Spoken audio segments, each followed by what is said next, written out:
Hello everyone. I'm the storyteller from the channel Whispered Tales and I'm here to help you today. I know you use this video to fall asleep, so before that, like the video and subscribe to the channel. Also, where are you from?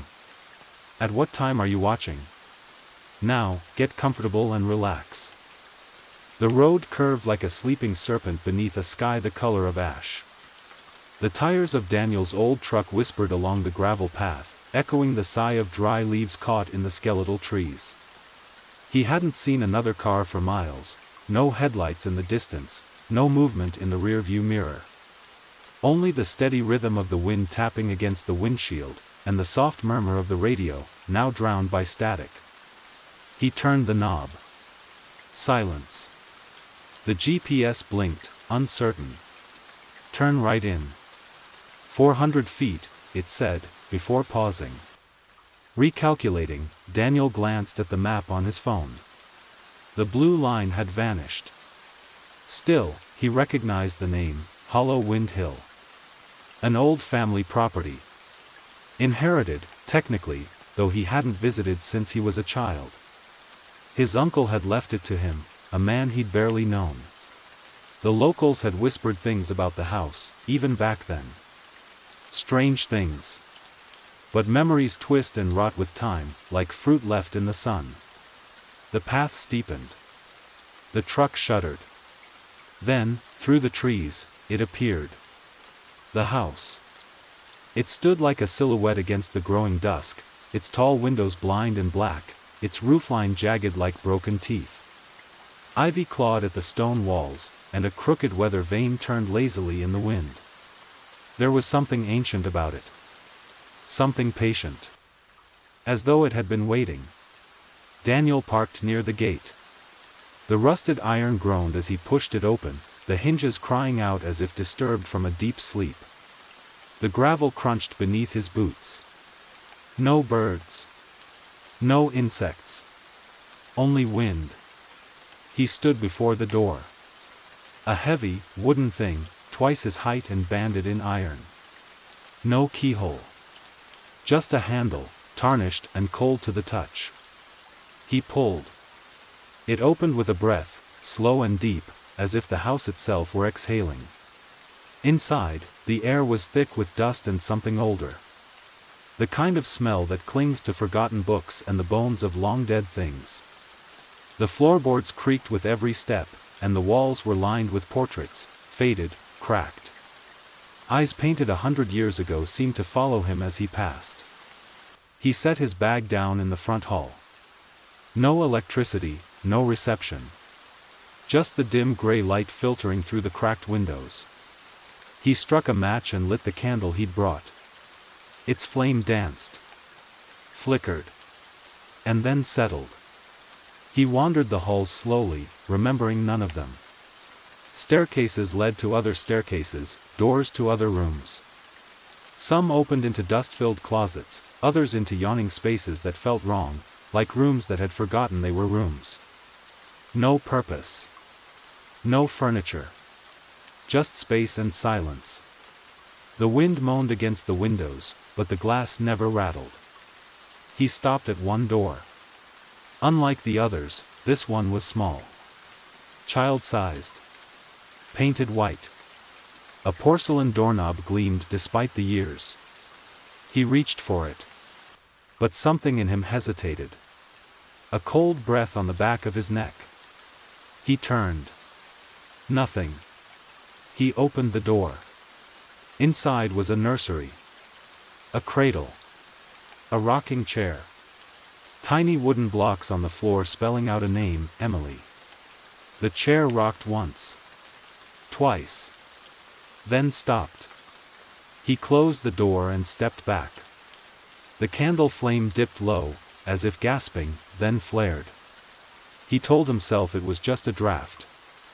That night, he laid out a blanket on the old couch in the front room. The fireplace refused to light.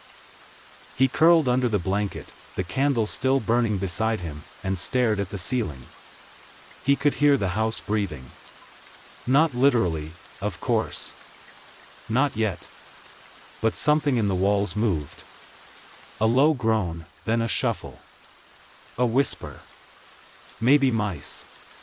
Maybe wind. He closed his eyes. Sleep came slowly. And brought no rest. Daniel awoke to silence. But not the kind that comes with peace. The kind that follows something else, something that had just stopped. His candle had burned low, wax pooled at the base, the last inch of flame flickering nervously. Outside, the sky had turned from ash to obsidian. No moon. No stars. Just blackness pressing against the windows like thick velvet. He sat up slowly, the old blanket clinging to his clothes with a sour, musty smell. His eyes adjusted to the dark, but there was little to see. Just the front room, still and unmoved. And yet, it felt different. He could hear something faint. Not footsteps. Not wind. Whispers. Low, breathy, like someone murmuring just beyond the range of understanding. He held his breath and listened. It came from the left wall. Behind the paneling. Or beneath the floor. He leaned in. Emily, Daniel froze. He reached for the candle, lifting it gently, careful not to disturb the fragile light. He followed the sound down the hallway, past the crooked portraits and toward the narrow stairs that spiraled downward into the basement. The door to the basement groaned open. The air was colder here, and the whispering grew more distinct. Not clearer, but stronger, like the words had weight now, even if they remained just out of reach. The steps creaked underfoot. One by one, he descended. At the bottom, the candle revealed a dirt floor and walls lined with old shelving, tools, bottles, broken glass jars. Rusted nails. Everything untouched by time, and yet somehow, everything aware of his presence. He found a small table at the back. On it sat a doll. Its porcelain face was cracked, but its eyes gleamed unnaturally in the candlelight. A name was stitched into its dress, Emily. Daniel stepped back. The whispering stopped. A sudden gust of wind, or what felt like wind, blew out the candle. Darkness swallowed everything. He froze, heart pounding in his ears. He turned, slowly, hands out, groping for the stairs. And then he heard it. The soft creak of the rocking chair, upstairs. One creak. Two. Then a third. And then, footsteps. Not his own. Soft. Childlike. Moving slowly across the floor above. Daniel rushed up the stairs, tripping in the dark, hands scraping against the wall. He burst through the basement door and slammed it behind him, chest heaving. The front room was empty. But the cradle in the nursery was moving. He could see it from where he stood. Rocking gently, side to side. A lullaby, faint, tinny, played from somewhere within. He stepped forward, candle forgotten. The blocks on the floor no longer spelled Emily. Now they spelled, go back. He backed out of the room and shut the door again, this time turning the old key that hung nearby on a hook. The lock clicked. He didn't sleep that night. He sat by the window, watching the black woods outside shift and sway. Somewhere deep within, he knew, something was awake in this house. Not just haunting it. Dwelling in it. Feeding off it. And now, feeding off him. Morning came with no sunlight. Only a weak gray that barely reached through the grimy glass. Daniel opened the front door, expecting a breeze, a chirp, even the crackle of leaves. But the air was dead. The trees did not move. The sky did not change. The world beyond the house had become a painting. Flat. Still. Unreal. He went back inside. In the kitchen, he found an old journal, bound in dark leather. The name R. Greaves was etched on the front, the name of his uncle. The entries were scattered, broken, fragmented over years. One stood out, dated nearly 30 years ago, the child cries again at night. No matter how many rooms I seal. I've burned the cradle twice. It returns. Always. I cannot find the passage. But I hear them, behind the walls. Watching. Speaking. Remembering me. I have begun to forget myself. I am not alone in this house. Another entry, there are more rooms now. I did not build them. I opened a door to the linen closet and found a stairwell I'd never seen. It led to a room filled with drawings. A girl's drawings. Hundreds of them. All the same shape, an eye. An eye in the wall. Daniel flipped the page. A final scrawl, written shakily, "Don't let the house see you sleep." Daniel looked around. The walls seemed closer. The windows darker. He closed the book and walked down the hallway again. Past the nursery. Past the locked door. And there it was. Another door. One that had not been there yesterday. It stood between two others, wedged into a place where there hadn't been room. A small, red door. His hand moved before he could stop it. He opened it. Inside was a corridor. Narrow. Unlit. He stepped through. The door shut behind him. The corridor was narrow, too narrow. Daniel had to turn sideways to pass through, his shoulders brushing the cold, damp walls on either side. The ceiling was low and uneven, as though carved hastily by hand. His footsteps echoed in strange ways, delayed, warped, as though bouncing off surfaces that weren't there. There was no light. Only the dark. And the sound of his own breath, growing shallower with each step. The red door behind him had vanished. When he reached back, he touched only stone. Still, he walked. After what felt like minutes, maybe hours, the corridor opened into a room. A circular chamber with high, vaulted ceilings. Strange symbols had been painted on the walls and something that looked like soot or blood. Lines intersected, twisted, and coiled, drawing the eye into impossible spirals. In the center stood a mirror. Not a modern one. This was old, its frame carved with figures, infants curled in anguish, mouths open in silent screams, eyes gouged or absent entirely. He approached it slowly. And saw not his reflection. The figure in the mirror looked like him, same clothes, same hair, same wide eyes. But it was not him. Its mouth moved. Its voice came not from the mirror, but from the corners of the room. "You're not supposed to be here," it whispered. "You opened the wrong door." Daniel stepped back. The reflection did not. "You brought yourself," the voice continued. "No one ever comes unless they're called." A sound behind him. Stone grinding. He turned, and saw a new doorway, tall and thin, leading into pitch black. He had no choice. He stepped through. The next hallway was different. Wallpaper peeled from the walls. Gas lamps flickered faintly, casting dancing shadows. There were paintings here, but none showed people. Just parts of them. A pair of eyes, floating in a black void. A mouth, sewn shut. Hands clawing through glass. The floor sagged. The walls pulsed. At the end of the hallway stood another door. It was open. Inside was a girl's bedroom. The bed was unmade, covered in dust and mildew. Stuffed animals lined the walls, each one staring in a different direction.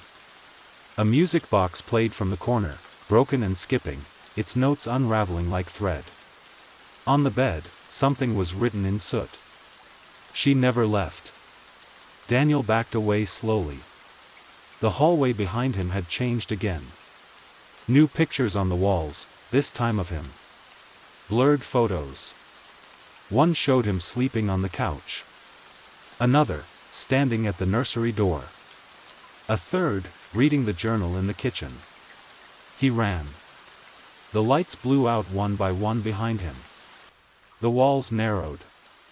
He didn't stop until he reached a staircase, spiraling upward into shadow. He climbed. And climbed. And climbed. Until, without warning, the staircase ended at a trapdoor. He pushed it open, and found himself back in the house. But something was wrong. The windows now looked out onto nothing. No trees. No road. Just black fog rolling endlessly, as if the house had been unpinned from the world. The portraits on the walls were no longer faded. They were watching. Every single one of them had eyes that glistened with wetness. Daniel walked slowly back to the front room. The nursery door was open. The cradle was empty.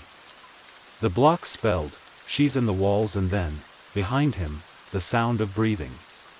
Not his own. Slow. Shuddering. Close. He turned. The girl stood there. Hair hanging in wet strands. Eyes wide and glassy, mouth trembling with something between sadness and rage. She didn't speak. She only pointed. To the ceiling. Daniel followed her gaze. High above, in the wooden beams, was a trapdoor. One that hadn't been there before. The girl disappeared. He found the attic ladder folded in a nearby closet. Dragged it beneath the trapdoor. Climbed. And entered a space that was not an attic. It was a chapel. Rotten pews lined either side of a narrow aisle. At the far end stood an altar, draped in a black cloth. Candles burned here, though no flame danced. The light was still. Wrong. Behind the altar was a painting, massive, faded. It showed the house, engulfed in fog. But in the windows, eyes. Hundreds of them. He stepped forward.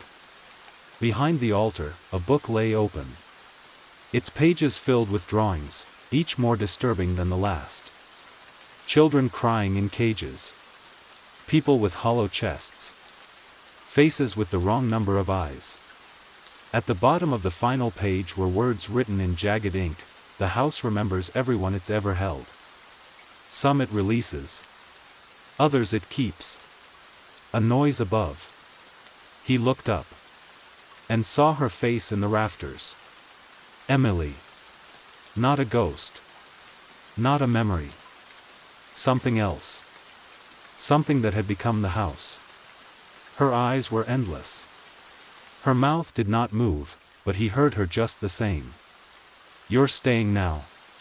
The trapdoor slammed shut behind him. The trapdoor was gone. Daniel pressed his hands to the ceiling where it had been, but there was only dry wood now, solid, unmoving, warm as breath. The attic chapel dimmed behind him. The candles still burned, but their light seemed to be drawn inward, shrinking like dying stars. He turned. The painting of the house had changed. No longer surrounded by fog, it was now engulfed in flame. The windows glowed red. But there was no smoke, no collapse, just fire frozen in time. And in the foreground, barely visible, stood a row of figures. Charred. Watching. The girl's face was among them. Emily. Daniel backed away from the altar. A door now stood at the end of the chapel aisle, tall, black, arched like a church gate. It hadn't been there when he entered. It was open. Beyond it, a hallway stretched long and narrow, walls lined with mirrors. He passed the first few carefully, avoiding his reflection. But each one showed something different, a version of himself slightly wrong. One blinked too slowly. One had no pupils. Another was smiling. He passed more. Then paused. The 10th mirror was cracked, webbed like a spider's nest. Behind the fractured glass, he could see a figure. Not his reflection. Someone standing just behind him. He spun. No one. He looked again. The figure remained, tall, faceless, its shape cloaked in shadow. Its presence, dense. It didn't move. It didn't need to. The mirror shattered. The sound didn't echo. It was swallowed by the hallway. He ran. The corridor twisted. The mirrors gave way to doors, hundreds of them, lined on both sides, each one numbered with no pattern.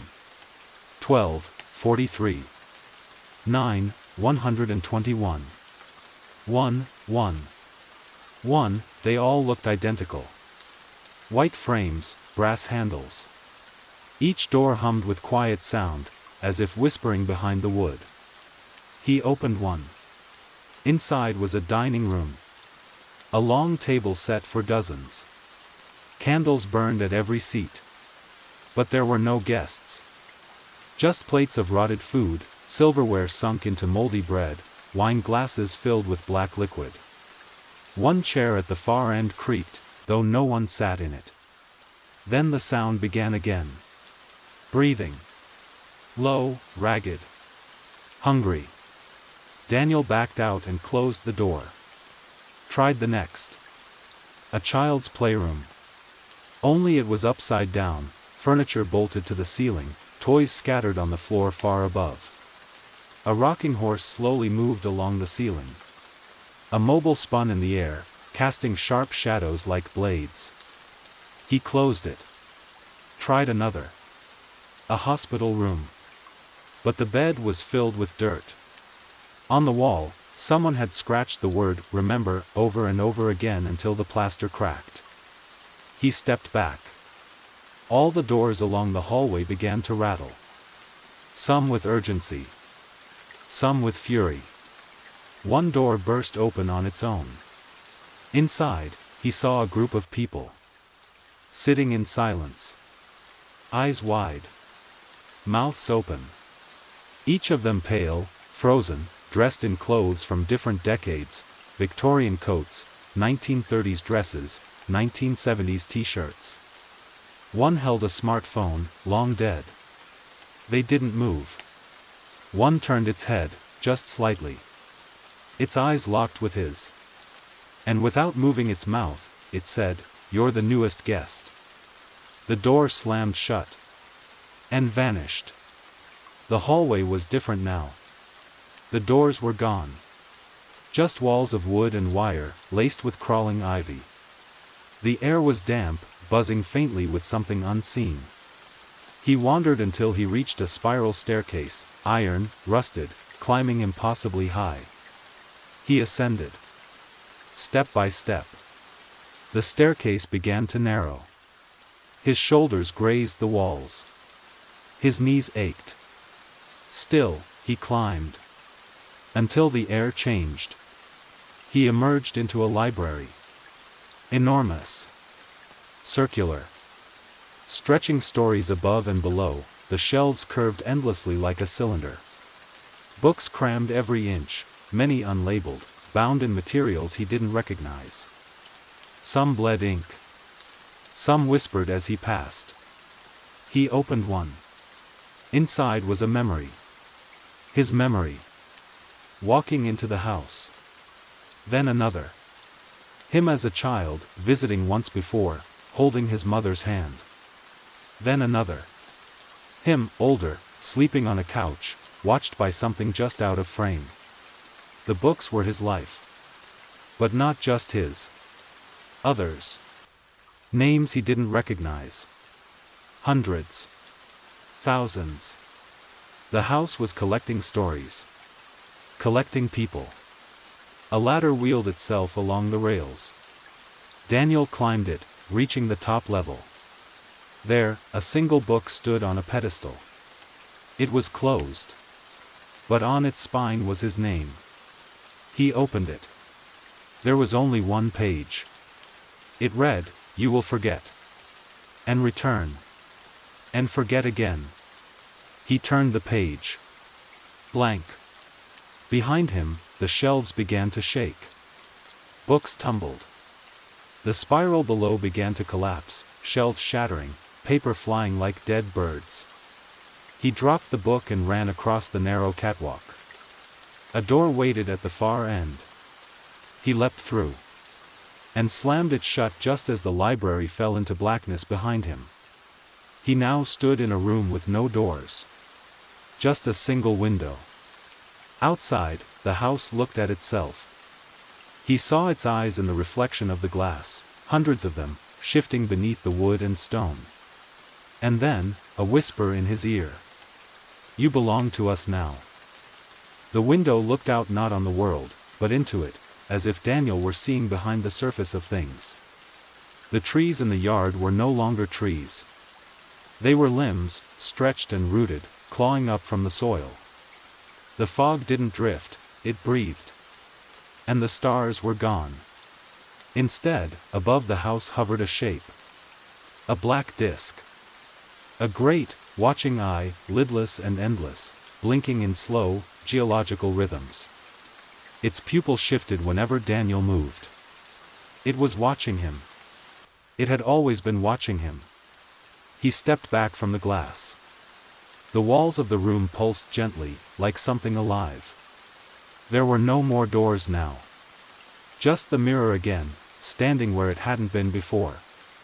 This time, there was no reflection. Just Emily.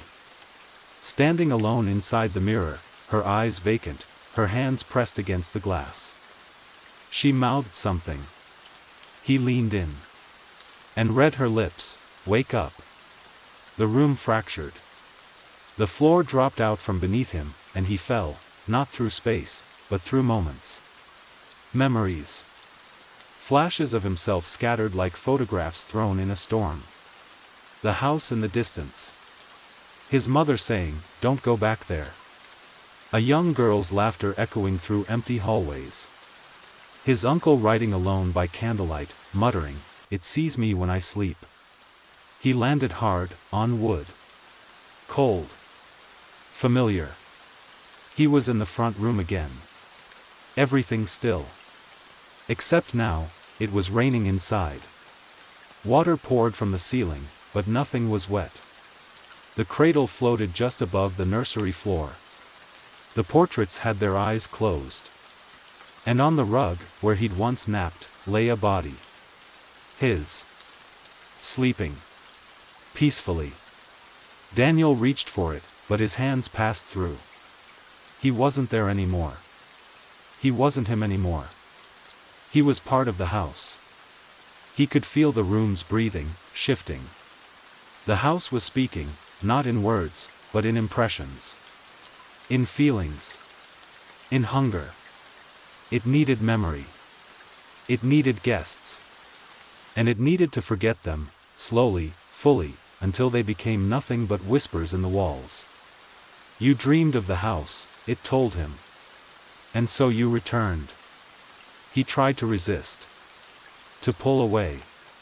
To remember who he was. But the rooms changed again.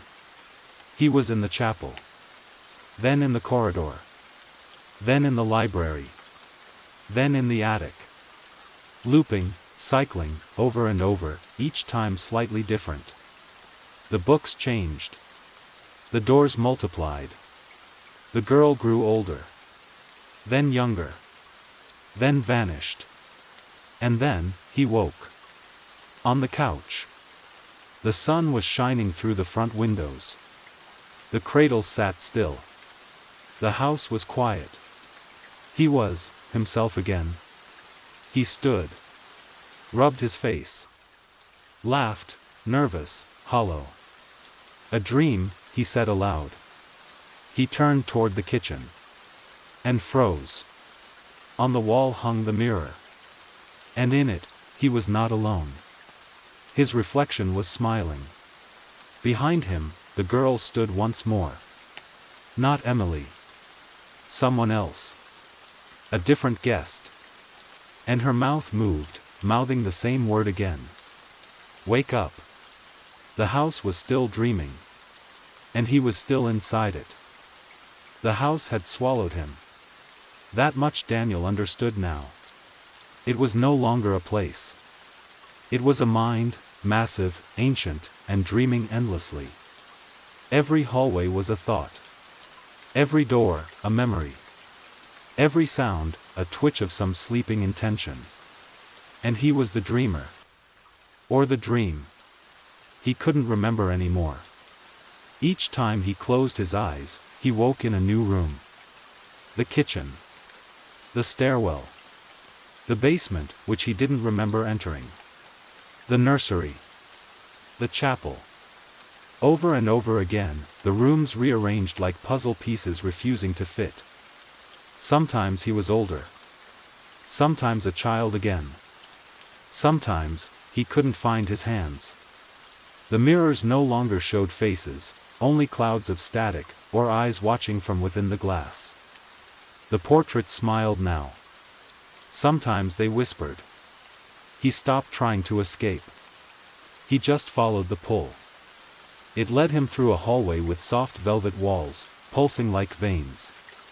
A door opened without his touch.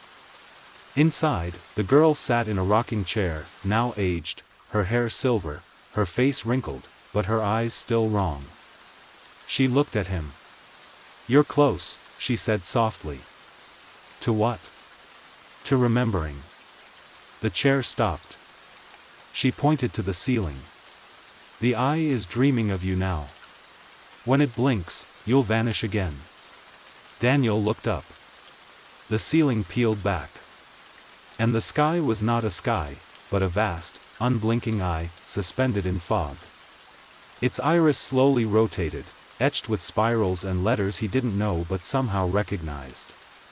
His name was one of them. The girl stood.